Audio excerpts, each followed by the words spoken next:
Hi, I'm Carlann, and so I just thought I'd send a little message about what is the Enneagram. The Enneagram is basically a way to figure out how God created you and what are the things that are the driving force behind all your decisions, all your behaviors, that kind of thing. So I am trained in DISC. I'm also trained as a strengths-based coach. Which is more along the lines of a combination, I would say, of Myers-Briggs and also DISC. And I also am very familiar with the Myers-Briggs, and for years I taught the Litauer, which is the melancholy, phlegmatic, sanguine, and choleric personality styles. So I am a personality coach, and that's what I've been trained in, and now I am also an Enneagram coach.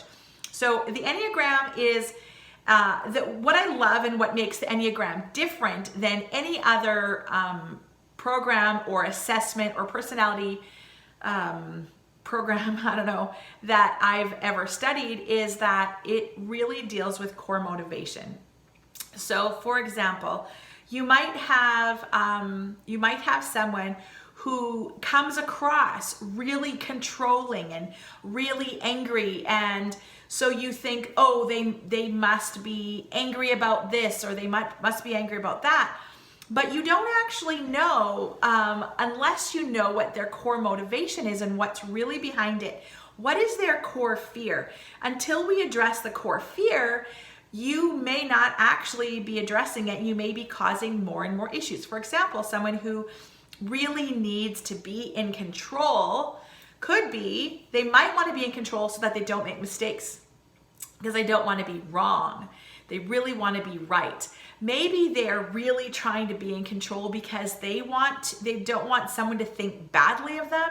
They want to make sure that their reputation is intact and that people think well of them.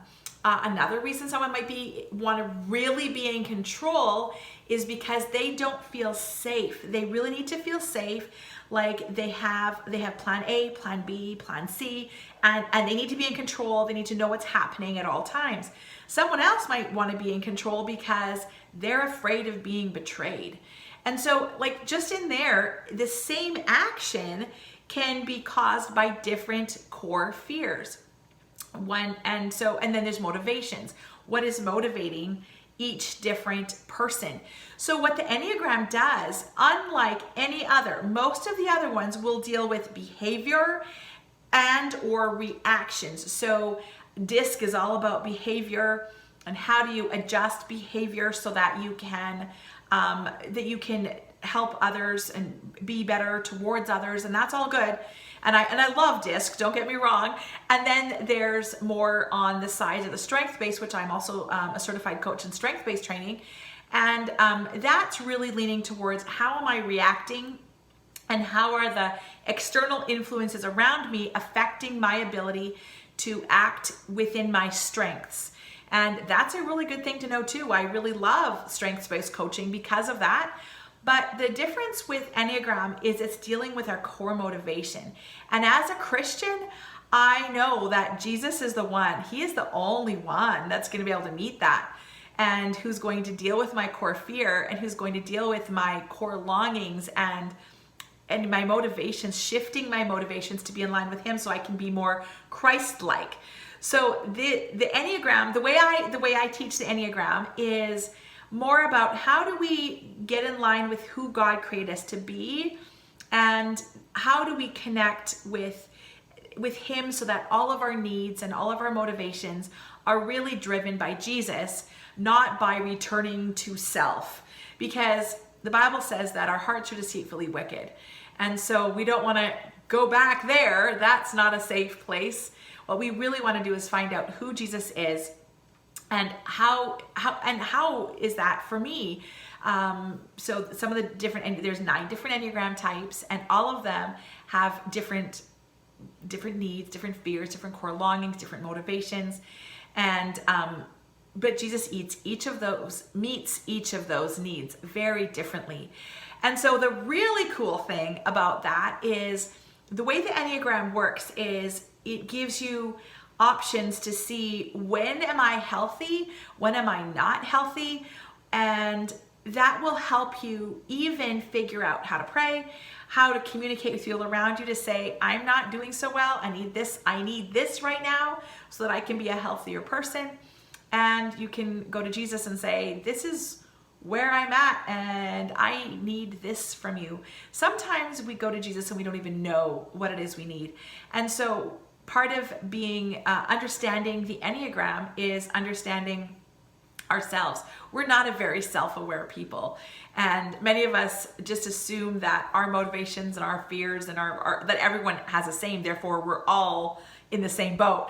But we're not. We're all very different. And I'll just give you a really short example of I have a girl here who lives with me. She's lived with me for many years. She's like my daughter.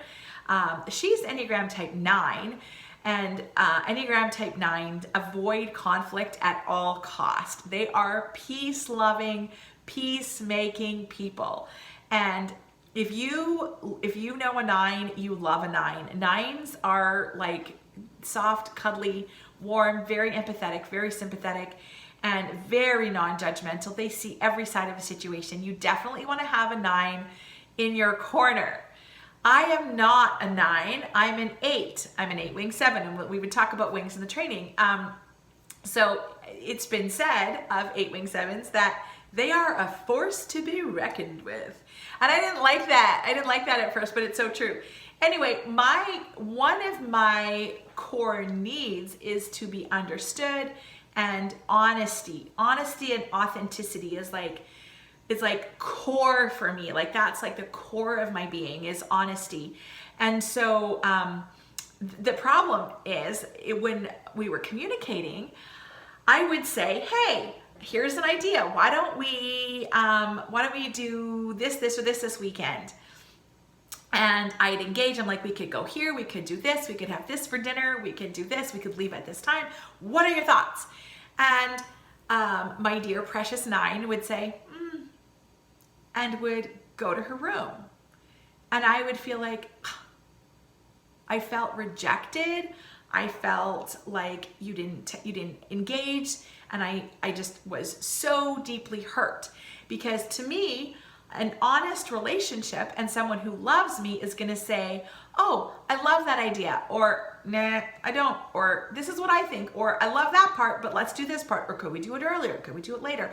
Because that's giving me feedback, which helps me determine whether or not, how is our relationship? Are we being honest? If we're being honest, then I feel safe. And then I feel like we're in a good place. Meanwhile, my precious 9 was like, sounds like good ideas. So she checked that off in her brain. It's all done. I don't need to think about it. Carla Ann took care of that. She'd go to her room and she'd cozy up in her blanket and realize, world is at peace. She liked the world at peace. I was taking care of it. And so what would happen is we'd be like, because I would go after her, knock on your door. Well, what do you think of that idea? What do you think of that idea? Why aren't you speaking to me? Why aren't you giving me ideas? And she'd be like, what? Why are you chasing me? I'm not mad. I'm fine. It's good. It's good. And anyway, so we kept having these conflicts. When we realized, oh, I need feedback from her to hear that she's thought about it, that she's okay with it. I need to hear honesty from her. But I also realized that I had to realize that when she's like, and goes to her room and crawls in her bed and with her soft, cozy blanket, that she's okay. She's okay. That's her way of saying, I can live with it. This is peaceful. This is my yes. And so we've had to really learn how to communicate. But wow, I could then interpret her actions based on my understanding of her core need, which is to avoid conflict. So for me to come to her door and knock on the door is stirring up conflict for her. So I don't do it that way anymore. So these are just some ideas when we realize that it's not the behavior, it's the core need, right? The core fear, the core motivation. So anyway, that's just a little intro into what the Enneagram is, how it can be used. And of course, Jesus is the answer to each of our core needs. And I would love to explain that. And if you're a Christian, you might start getting some ideas about maybe things that you might have questions about. And if you're not a Christian, then this might be a good time to explore who Jesus is and how he can meet all of those core fears and core needs and give you the belonging that you really, really desire in your heart. So anyway, there you are. That's all about the Enneagram and how I go about the Enneagram coaching. Oh, and doing it in a group is amazing because you get to laugh, you get to have fun, you do it with your friends, and then it gives you language. So later on, you can, this is me and my friend. I'm like, oh my goodness, that was such an 8 thing. I'm so sorry. I just pulled an 8. And she knows what I mean. And I know how to encourage her in a different way. This morning, I was able to say to her, you are a really good mom. Because she told me what she'd done the night before, and one of her core desires is to know that she's good enough. And so why not learn how to be life-giving in our words with our friends? Is that not what we really want to do? So that is only a few of the reasons why I absolutely love the Enneagram. And I'd love to help you figure that out and discover who God is for you and how he created you and how he wants to meet your core needs, fears, and motivations.